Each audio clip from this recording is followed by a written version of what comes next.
आर-बी-आयने आपल्या credit card नियमांमध्ये सुधारणा केली आहे. हे नवीन नियम 1 एप्रिल 2027 पासून लागू होणार आहेत. चला तर मग पाहूया हे नियम कोणते आहेत. सामान्यतः बिले भरण्यास उशीर झाल्यास अनेकदा अतिरिक्त शुल्क आकारले जाते. परंतु आता असे होणार नाही. आर-बी-आयच्या म्हणण्यानुसार वापरकर्त्यांनी देय तारीख चुकवल्यास बँका आता त्वरित विलंब शुल्क आकारू शकणार नाहीत. त्यांना त्यांच्या ग्राहकांना अतिरिक्त 3 दिवसाची मुभा देणे आवश्यक असेल.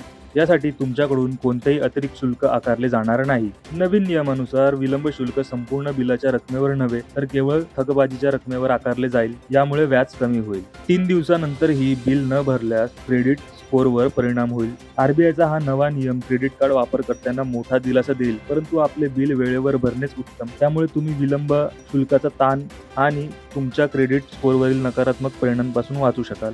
आर-बी-आयच्या नवीन नियमानुसार बँकांनी विलंब शुल्क किंवा इतर नियमांमधील कोणत्याही बदलावाची सूचना ग्राहकांना किमान 1 महिन्याआधी देणे बंधनकारक आहे. या बदलामुळे कार्ड वापरकर्त्यांना निश्चित काहीसा दिलासा मिळेल, कारण किरकोळ विलंबानंतर आता तात्काळ शुल्क आकारले जाणार नाही. वेळेवर बिल भरणे अजूनही आवश्यक आहे, कारण व्याज आणि इतर नियम पूर्वीप्रमाणेच आहेत. या नवीन नियमामुळे कार्ड वापरकर्त्यांना काहीसा दिलासा मिळत असला तरी कोणताही दंड टाळण्यासाठी नेहमी वेळेवर पेमेंट करणेच उत्तम.